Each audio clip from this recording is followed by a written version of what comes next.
तो दिख रहा है सबको कुछ ना कुछ? Yes sir. ओके, ठीक है। तो अब रिकॉर्डिंग ऑन हो गया है हम्म। ना? Screen share justice. Yes, this is the screen. Justice Nozick yes, right.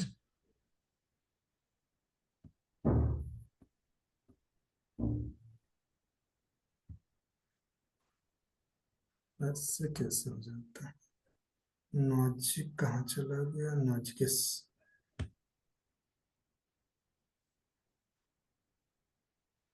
हम्म तो ये जो बात, एक मिनट, स्क्रीन चेंज नहीं हो रहा ना? फिर ऐसे कैसे हो गया?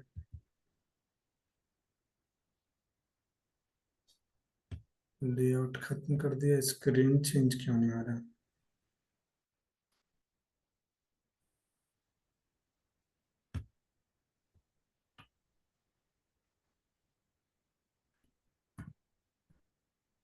तो मैं ये बताना चाह रहा था कि जो एनार्की स्टेट एंड यूटोपिया है, ये इस बुक का पब्लिकेशन 1974 में हुआ। और इस किताब के अंतर्गत उन्होंने क्या बातें रखी? Entitlement theory of justice. तो जैसा मैंने पूछा, आप लोगों में से कोई ऐसे विद्यार्थी हैं जो सरकारी स्कूल में पढ़ी हो, तो मैं जैसा सुन पाया कि Moni has studied in government school. तो मैं आपसे ये पूछना चाहता हूँ कि आप वहाँ 8 क्लास तक पढ़ते थे, तो क्या क्या चीजें आपको मिलती थी? बता सकते हैं मोनी? जैसे कि वहाँ पे स्कॉलरशिप, यानी उसमें हम लोगों को ड्रेस, बुक्स ओके। भी वहीं से मिलता था, और क्या बोलते हैं उसको, मिड डे मील, हाँ, और दोपहर का खाना जी। मिलता था वहाँ पे। तो अब बात आती है कि ये क्यों मिलता था? क्योंकि देखा गया कि गरीब वर्ग के जो बच्चे हैं, जिनके मम्मी हम्म। पापा के पास उतना पैसा नहीं है, उनके लिए पढ़ाई का एक व्यवस्था होना चाहिए। और 2000 में सर्व शिक्षा अभियान आया। और सर्व शिक्षा अभियान में 6 साल से लेके 14 साल तक के स्टूडेंट्स और एज ग्रुप के चिल्ड्रंस को फ्री ऑफ कॉस्ट एजुकेशन देने की बात की गई है। और इसको आर्टिकल 21 के अंतर्गत एक प्रावधान भी बना दिया गया कि right to education is a fundamental right. तो इसमें बोला गया कि विद्यार्थियों को मिड डे मील मिलेगा, किताबें मिलेंगे, ड्रेस मिलेंगे, फ्लॉप, बहुत सारा चीजें देने की बात कही गई। तो ये सारी चीज क्या है? आपके एक तरह से इंटाइटलमेंट है। ये क्या है? इंटाइटलमेंट की नहीं, hmm. This is my entitlement. Why the college principal, sorry, school principal will not give my dress, mid day meal, books, all these things? These are my claim, these are my entitlement provided by government of India and Indian constitution under article 21. The same thing has been said, that right to education is a fundamental right. So this is what an example to understand entitlement. ये क्या, एक छोटा सा उदाहरण है कि entitlement का मतलब क्या होता है। जब तक इंटाइटलमेंट नहीं समझेंगे, इंटाइटलमेंट थ्योरी ऑफ जस्टिस समझना लगभग मुश्किल है ना? ठीक है। तो अब बात आती है कि उनकी जो किताब है, जिसमें उन्होंने सारी बातें कही है, उसमें वो दो तरह की बातें करते हैं। जैसा मैं आपको बताया होगा, हिस्टोरिकल थ्योरी ऑफ जस्टिस पे चर्चा किया ही था। और दूसरा भी थ्योरी है जिसको इंड स्टेट प्रिंसिपल भी बोलते हैं। मतलब क्या है कि राज्य ही क्या है? साध्य है। राज्य ही क्या है? साध्य है। मतलब अगर किसी को कुछ चाहिए, जैसे बोलते हैं ना कि एक साध्य और साधन, साध्य और साधन। तो अब मैं आपसे ये पूछना चाहता हूँ कि कोई डिफरेंस बता सकते हैं कि साध्य और साधक में क्या डिफरेंस है? मीन्स एंड एंड का मतलब बता सकते हैं?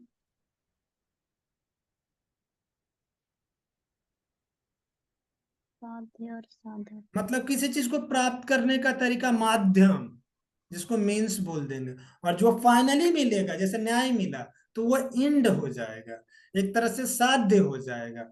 तो साधन और साध्य में साधन मतलब जिसके थ्रू किसी चीज को प्राप्त किया जाता है। मीन्स का मतलब यहाँ ही हो रहा है कि जिसके द्वारा हम कुछ अचीव कर पा रहे हैं। और साध्य मतलब जो प्राप्त हुआ, एंड मतलब जो मिला। ठीक है, जैसे अगर मैं बोलूं एजुकेशन इज ए मीन्स, जैसे मैंने आप लोगों को प्लेटो का थ्योरी ऑफ जस्टिस बताया, तो मैं ये बोल यस सकता हूं कि education is a means, education is A means and justice is an and. मतलब ये हुआ कि एजुकेशन के द्वारा सब पढ़ लिख गए, समझ गए और अपने कर्तव्यों के प्रति जान गए कि अरे मेरे अंदर तो ये गुण था, मैं पढ़ने में तेज थी, मैं लड़ने में तेज थी, मैं किसी चीज को बिजनेस करने में तेज थी या तेज था। तो उसके हिसाब से एक वर्ग का निर्माण हुआ, और ये सब शिक्षा के माध्यम से हुआ। ये सारी चीजें किसके माध्यम से हुआ? शिक्षा के माध्यम से हुआ। और जब शिक्षा क्या हो गया, एक तरह से साधन बना, और इस साधन से सब व्यक्ति जागरूक हो गए कि मेरे क्या क्या कर्तव्य हैं, मेरे क्या क्या कर्तव्य हैं। ठीक है, तो अगर ये कर्तव्य हैं तो क्लियर कट है कि इन कर्तव्यों के द्वारा क्या होगा, जैसा खुद ही बोला उसने, प्लेटो ने, कि जब सभी व्यक्ति ईमानदारी से काम करेगा, मतलब बिजनेस क्लास व्यापार अच्छा से करेगा, फौजी लोग सुरक्षा देश का अच्छा से करेगा, और दार्शनिक लोग शासन अच्छा से चलाएंगे, तो न्याय की उत्पत्ति होगा। तो कैसे शिक्षा साधन बना और न्याय साध्य हो गया।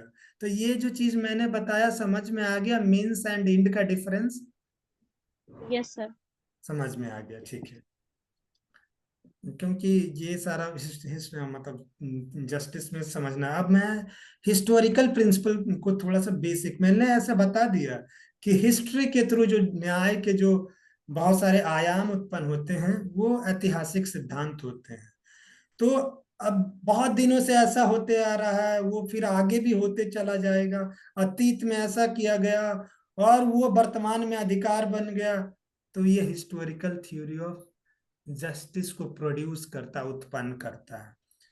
तो अगर मैं आपसे पूछूं, हिस्टोरिकल प्रिंसिपल ऑफ जस्टिस के जो बेसिक है समझ में आया, जो इतिहास के द्वारा अधिकार बने और उससे फिर न्याय की उत्पत्ति हुई, तो ऐसे सिद्धांतों को हिस्टोरिकल या ऐतिहासिक सिद्धांत कहते हैं। समझ में आया आप लोगों को? Yes sir. सिर्फ मोनी बोल रही है, बाकी लोग नहीं है क्या? देखिए, यस सर आ गया। क्लास का मतलब क्या है ना कि सब सभी विद्यार्थियों के लिए है ना, और ये इम्पोर्टेंट चीज है। ठीक है, क्योंकि आप देख रहे का होंगे एक मैं बहुत इतना बिजी हूँ, लेकिन मुझे लगता है पढ़ाई पढ़ाना मेरा मेन काम है। सुबह से दिन भर मुझे टाइम, लेकिन मैं चाहता हूँ आप लोग पढ़ें। कल भी मैंने ट्राई किया कि किसी समय मिल जाए टाइम आप लोग को मैं पढ़ा दूं, लेकिन कॉलेज का गतिविधि था, कॉलेज को जीतना भी बहुत जरूरी था। नहीं जाते हैं तो पता नहीं जीतने देता नहीं, बहुत तरह की चीजें आ जाती है, आप समझते नहीं यहाँ पे। तो हम आप लोगों के लिए टाइम निकालते हैं, और ये मेरा ड्यूटी है, मैं निकालता नहीं हूँ, मैं आसान नहीं कर रहा हूँ, ड्यूटी है मेरा। लेकिन कॉलेज का व्यवस्था अच्छा नहीं है। ठीक है, ये चीज तो मैंने बता ही दिया कि जो दूसरी बात वो साध्य मूलक सिद्धांत की बात करते हैं, जिसमें ये कहा जाता है कि अधिकार मतलब गोल, जस्टिस गोल था, और किसके द्वारा प्राप्त किया जाएगा। और लेकिन इसकी वो खुद ही बुराई करते हैं। कौन बुराई करते हैं? लॉजिक। और बुराई लॉजिक। कैसे करते हैं? बोलते हैं कि ये, एक उदाहरण पेश करते हैं, बोलते हैं greatest happiness to greatest number. ये जो लाइन है ना, greatest happiness to greatest number, सब लोग याद रखेंगे, क्योंकि बहुत सारे जगह आएंगे। जब जेरमी बेंथम को पढ़ाऊंगा तो greatest happiness to greatest number आएगा। जब मैं जेएस मिल को बताऊंगा वहां भी greatest happiness to greatest number आएगा। लॉजिक पढ़ा रहा हूँ यहाँ भी आ रहा है, और जब मैं रॉल्स को पढ़ाऊंगा वहां भी आने हैं। तो एक तरह से बहुत आपके लिए की लाइन हो जाएगा, एक्सप्लेन करते समय और बातें करते समय, है ना। तो ये चीज दिमाग में रखना है। लेकिन अगर जैसे मैं बात करूं सुखवाद, द प्रिंसिपल ऑफ हैप्पीनेस, और उसको टेक्निकली पॉलिटिकल साइंस में बोला जाता है यूटिलिटेरियनिज्म। क्या बोला जाता है? यूटिलिटेरियनिज्म, और हिंदी अनुवाद है उपयोगितावाद। अच्छा, आप मैं पूछना चाहता हूँ, आप लोग के घर में, किनके घर में एसी कूलर पंखा ये सब है? सर मेरे घर में पंखा है। Okay, cooler? कूलर भी है। सर मेरे घर में कूलर है। एसी किनके घर में है?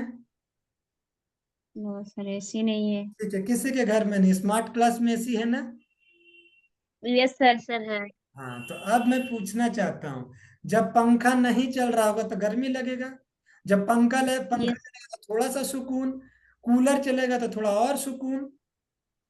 देसी है ना? चलेगा। ज्यादा ही। एसी चलेगा तो और ज्यादा सुकून, मतलब एक तरह से हैप्पीनेस, सुख। जी। तो ऐसे सिद्धांत को ना उपयोगितावादी सिद्धांत बोलते हैं। और इसके जो प्रथम विचारक हैं, जो प्रतिपादन किए हैं, उनका नाम है बेंथम। उनका नाम है बेंथम। बेटा। तो अब ये क्या कहना चाहते हैं, नॉजिक इस बात को क्यों यूज करना चाहते हैं? क्योंकि उनका ये कहना है कि साध्य मूलक जो सिद्धांत है, जो अधिकतम लोगों को अधिकतम सुख के लक्ष्य को सबके अधिकारों का उपयुक्त अधिकार मानती है।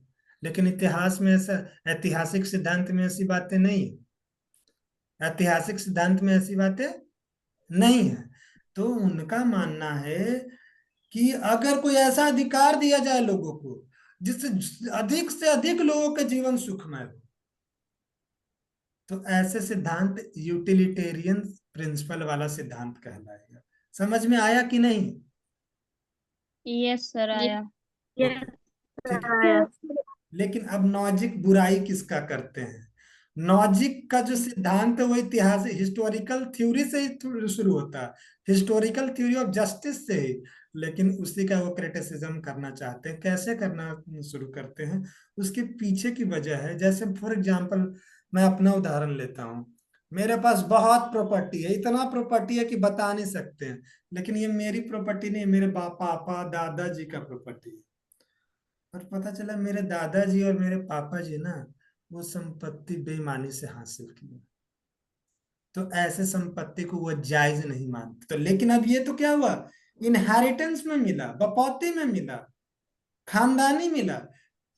तो ये तो एक तरह से ऐतिहासिक है। मेरी प्रॉपर्टी क्या हिस्टोरिकल है, मैंने नहीं प्राप्त किया। यस। मेरे पापा जी ने, मेरे दादाजी ने, मेरे परदादा जी ने, my father, grandfather, grand grandfather. तो ये हिस्टोरिकल है। मेरे प्रॉपर्टी का जो एक्विजिशन है, जो जिसमें मैं हक जता रहा हूं, मैंने मेहनत से नहीं प्राप्त किया। मेरे पूर्वजों ने इतिहास में, भूतकाल में ये सारी चीजें प्राप्त किया। समझे? जी सर। अब लेकिन अगर वो गलत तरीके से प्राप्त किए हो तो उसको जायज नहीं मानते हैं। कौन? नॉजिक। नॉजिक बोलते हैं कि जी। अगर ये गलत तरीके से प्राप्त किया गया है तो ये जायज नहीं है, ये अनफेयर है, ये अनफेयर एक्विजिशन है। ये जो आप कब्जा दिखा रहे हैं कि मेरे बाप, लेकिन बोले नहीं, आपके पापा तो चोर थे और भ्रष्टाचारी थे, इसलिए आपको छोड़ा नहीं जाएगा। तो उसमें वो रेक्टिफिकेशन की बात करते हैं, सुधार की बात करते हैं। बोलता है इसमें सुधार कर किया जाए। वो पूरे रूप से न्याय के ऐतिहासिक सिद्धांत को खारिज नहीं करते हैं। वो पूर्ण रूप से न्याय के ऐतिहासिक सिद्धांत को खारिज नहीं करते हैं, लेकिन उसमें जो गलतियां हैं, उसमें जो कमियां हैं, उसको दूर करने की बात करते हैं। और वो कमियां क्या है कि मेरे पिताजी, मेरे दादाजी बेईमानी करके दूसरे गरीबों का संपत्ति हड़प ली है, अधिकारी थे, गलत तरीके से भ्रष्टाचार करके हड़प ली हैं, जो कि गरीबों के हित में जाना चाहिए, शिक्षा व्यवस्था में जाना चाहिए, रोड में जाना चाहिए, सड़क के लिए जाना चाहिए था, नाले के लिए जाना चाहिए था। लेकिन उन्होंने मेरे लिए, कि मेरा बेटा होगा या मेरा पोता होगा तो उसको सब संपत्ति, सब सुख सुविधा मिल जाए, तो ये तो गलत तरीके से प्राप्त किया गया। तो ये न्याय के अनुरूप कहाँ हुआ? तो इसमें वो रेक्टिफिकेशन की बात करते हैं, उसमें वो सुधार की बात करते हैं, ये चीजें। तो जो लॉजिक है, जो न्याय का हिस्टोरिकल प्रिंसिपल है, हिस्टोरिकल थ्योरी है, उसको इसी आधार पे क्रिटिसाइज करते हैं, आलोचना करते हैं। तो ये चीजें आप लोगों को समझ में आ गया तो यस बोलने, फिर मैं आगे बढ़ूंगा। यस यस सर, सर आ आ गया। गया। जी। सर आ गया। हाँ, कुछ कोई बोल रहे थे, बताइए। कुछ सवाल क्या बोले? ओके, लगता पता नहीं। सर ठीक है। बोलिए। तो अब बात आती है, इसलिए उन्होंने अपने जो थ्योरी ऑफ जस्टिस का जो टाइटल रखा ना किताब के अंदर, वो इंटाइटलमेंट थ्योरी ऑफ जस्टिस। कि पता चला मोनी का इंटाइटलमेंट सिर्फ एक ही किताब है, और पता चला इनको 10 किताब दे दिया गया। पता चला इंटाइटलमेंट इनका 2 ही ड्रेस था और 5-5 ड्रेस मिल गया, तो ये तो गलत हो जाएगा ना। तो यस सर। इसलिए ये जो अधिकारिता का सिद्धांत दिए हैं, इंटाइटलमेंट थ्योरी दिए हैं, वो क्लेम जरूर मान रहे हैं, लेकिन वो जायज भी होना चाहिए। मतलब वो ये मानते हैं कि प्रचलित व्यवस्था में जो चल रहा है, जो व्यक्ति किसी प्रॉपर्टी का अधिकारी है, वो लोगों की सहमति, जैसे सहमति क्या है, जैसे मेरे दादाजी और परदादाजी पे आरोप लगा दिया गया, या सही भी होगा, मतलब समझाने के लिए बोल रहा हूँ, ऐसा नहीं हुआ, क्योंकि मैं दूसरा का उदाहरण देता हूँ तो लोगों को लग जाता होगा कि मैं किसी पॉलिटिशियन या नेता के विरोधी हूँ, है ना। तो कभी कभी कभी लोग मुझे उल्टा उस दिन कमेंट भी करने लगे थे, लेकिन मेरा तो, मैं टीचर हूँ, मेरा पूरा समाज के लिए सेवा है। जिनकी स्थिति बुरी है उनके बारे में सही बात बताना मेरा कर्तव्य है, न कि जो वर्चस्व प्राप्त। अगर मेरे दादाजी वर्चस्व प्राप्त कर रखे होंगे या पिताजी भी, तो उनको भी दिक्कत होगा, तो हमको कोई दिक्कत नहीं है। मेरा साफ साफ कहना है कि मैं न्याय का सिद्धांत पढ़ा रहा हूँ, तो मैं एक प्रोफेसर हूँ, मैं टीचर हूँ। मैं सबको कटघरे में खड़ा करूंगा, चाहे वो मेरे सगे संबंधी क्यों ना हो। इसलिए मैं ज्यादा उदाहरण अपने ऊपर ही देना चाहता हूँ, एक दो। जब मेरे ऊपर उदाहरण से चीजें नहीं समझ में आएगी, तो मैं और पॉलिटिशियन और नेताओं का नाम लूंगा, क्योंकि वो, हम पॉलिटिकल सिस्टम को समझाना चाहते हैं, न्याय को समझाना चाहते हैं। तो जो भी संपत्ति मेरे पास है, अगर वो जायज है और लोगों की सहमति, हाँ, कि इनके पास जो प्रॉपर्टी मिला है, इनके दादा परदादा से जो मिला है, बपौती में मिला है, 1 जनरेशन से सेकंड जनरेशन में ट्रांसफर हुआ है, दैट इज राइट। तो ये कंसेंट दे दिया किसने? सोसाइटी ने, पब्लिक ने, समाज ने, कि इनकी प्रॉपर्टी जायज है।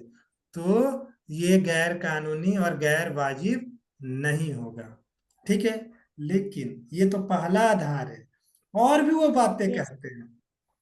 वो बातें में ये कहते हैं कि मनुष्य अपनी अपनी प्रतिभा और प्रयास से, पता चला यहाँ से बहुत सारे विद्यार्थी पढ़ लिख कर अच्छा मकाम हासिल कर लिए, तो उन्होंने प्रयास किया, अपने प्रतिभा दिखाया, और इससे वो क्या किए, बहुत सारे समाज में कंट्रीब्यूशन दिए। जैसे अगर आप लोग बाद में जज बन जाएंगे तो न्याय करेंगे, प्रक्रियावादी न्याय उत्पन्न करेंगे, वर्डिक्ट देंगे, तो ये समाज को आप कुछ दे रहे हैं, है ना। तो इसके एवज में जो आप प्राप्त करेंगे वो जायज होगा, उसको गलत नहीं माना जाएगा, वो आपका बिल्कुल वैलिड प्रॉपर्टी होगा।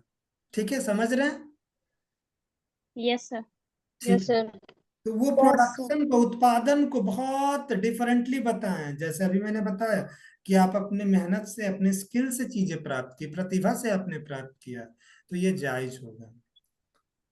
तो अब उनका ये कहना है कि लेकिन समाज में देखा गया है कि पता चला धीरू भाई अंबानी या कोई वैसा ही टाटा बिरला अंबानी या कोई भी ऐसा पूंजीपति, अगर उसने प्रोडक्शन के द्वारा इतना प्रॉपर्टी हासिल कर लिया कि असमानताएं आ गई,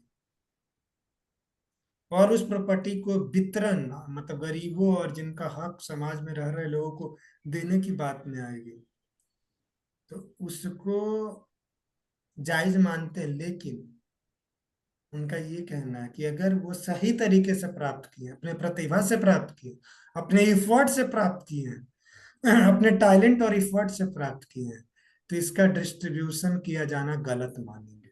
चाहे असमानता भी रहेगा तो गलत मानेंगे। ये कौन बोल रहे हैं? नौजिक। समझ में आया तो कोई एक लाइन में बताएं नौजिक क्या कहना चाहते हैं, अदरवाइज मैं रिपीट करूंगा, ये इंपॉर्टेंट पहलू है।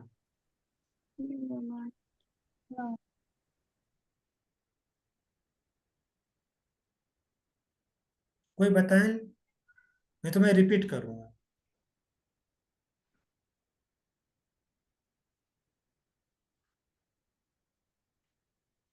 रिपीट कर दो। Yes sir.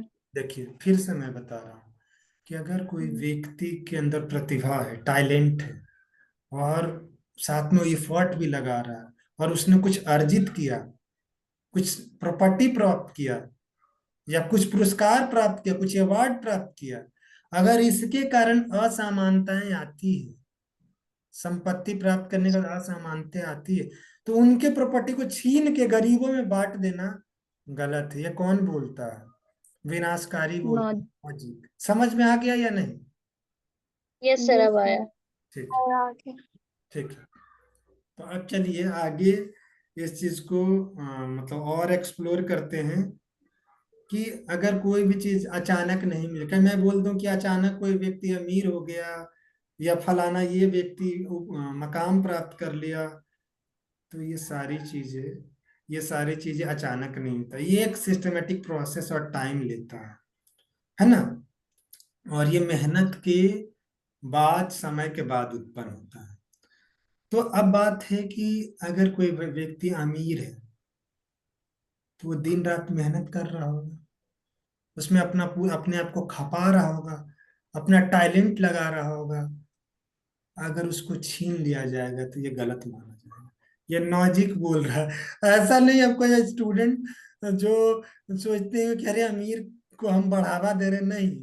पॉलिटिकल साइंस में बहुत सारे ऐसे सिचुएशन आएंगे क्लास में, जहां कोई मुझे अमीरों का दोस्त बता देगा और कोई बता देगा गरीबों का मसीहा। लेकिन मैं वो ऐसा नहीं कर रहा हूँ, जो थिंकर बता रहे हैं मैं उन बातों को रख रहा हूँ। लेकिन ऐसा नहीं सब, मैं न्यूट्रल हूं ना। मेरा एक ही उद्देश्य है कि समाज में न्याय हो, और वो न्याय सबके हितों को साधे। तो मैं अभी पढ़ा रहा हूँ रॉबर्ट नॉजिक, और नॉजिक क्या बोलता है कि अगर कोई चीज प्राप्त किया गया मेहनत से, समय से, प्रयास करके, टैलेंट से, इफर्ट से, तो उनके प्रॉपर्टी के खोने से उनको बहुत दुख होगा। ठीक है, समझ में आया? Yes sir. यस। ठीक है। तो अब बात आती है कि ये कहना भी ये चाहते हैं कि अगर कोई प्रॉपर्टी अगर कोई प्रॉपर्टी, जैसे मैं बहुत अमीर हूं और मैं अपनी स्व इच्छा से गरीबों में बांट देता हूँ, तो इसको वॉलेंटियर एक्सचेंज बोलेंगे। इसको क्या बोलेंगे? Volunteer exchange. वॉलेंटियर। सुना होगा, भूदान मूवमेंट भारत में हुआ था। कौन कौन सुने इसके बारे में? विनोबा भावे का भूदान। नाम सुने होंगे। प्रथम सत्याग्रही थे, जिन्होंने भूदान मूवमेंट के लिए बहुत काम किया था। ये चीज जानते हैं आप लोग? No sir. क्या होता था बिहार में और भारत में, एक ही व्यक्ति के पास इतना प्रॉपर्टी होता था कि पूरा गांव के लोगों के पास नहीं होता था। तो यहाँ अपनी मर्जी से, स्व इच्छा से अपनी प्रॉपर्टी को किसी को दे देना, ये एक तरह से जायज है।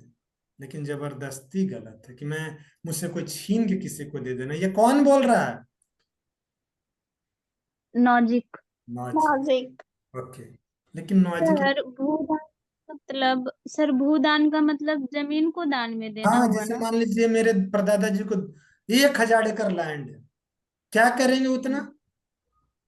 तो गरीब दान करेंगे। बांटेंगे जिनके पास नहीं है। और अगर इच्छा यस। से किए हैं तो ये जायज है पर उनकी। के हिसाब से। ठीक है। Yes okay sir. सर। अब उन्होंने मिनिमल स्टेट के बारे में बताया, न्यूनतम राज्य। अब मिनिमल स्टेट का काम नहीं के बराबर है। वो सिर्फ पुलिस रखेगा, थोड़ा सा विधि व्यवस्था रखेगा, और बाहर के आक्रमण से बचाएगा, बस, और कोई काम नहीं करेगा। तो इसको मिनिमल स्टेट बोलते हैं। तो क्या ये भारत के लिए जायज होगा? Yes sir. मतलब ठीक है, इस पे आएंगे क्रिटिसिज्म पे, क्योंकि क्रिटिसिज्म बाद में करेंगे, नहीं तो इनके जो मेन सिद्धांत वो नहीं समझ में पाएंगे। इनका मानना है कि राज्य व्यक्ति के अधिकारों में हस्तक्षेप ना करे, उनके अधिकारों का उल्लंघन ना करे, इंटरवीन ना हम्म। करे। हम्म। क्योंकि मिनिमल स्टेट में ये माना जाता है कि राज्य व्यक्ति के अधिकारों में हस्तक्षेप नहीं करेगा, और वो सिर्फ नाइट वॉचमैन का काम करेगा। बार बार उदाहरण मैंने दिया होगा कि किसके किसके घर पे आके नाइट में वो डंडा मारता है कोई व्यक्ति, तो 2-3 लोग बोले होंगे क्लास में, पता नहीं यहाँ बोले हैं कि यस। नहीं। तो ये हाँ। ऐसा ही राज्य की संकल्पना यस करता है सर, कौन? बिल्कुल। Robert Nozick. ठीक है। लॉजिक। तो लेकिन उनका मानना है कि जो अभी वर्तमान में भारत राज्य है, जो लोक कल्याणकारी राज्य है, गरीबों और अमीरों और महिलाओं के हित में काम कर रही है, उसको नॉजिक गलत मानता है। वो वेलफेयर स्टेट को गलत मानता है, इनवैलिड मानता है। ठीक है, तो आगे वाला क्लास आगे अटेंड करें, क्योंकि 1 ही मिनट बचा है, बीच में वो चला गया टाइम, वो सर से, प्रिंसिपल सर से बात करने में। कल फिर क्लास होगा आप यस लोगों का। अगर मुझे नहीं भेजा गया तो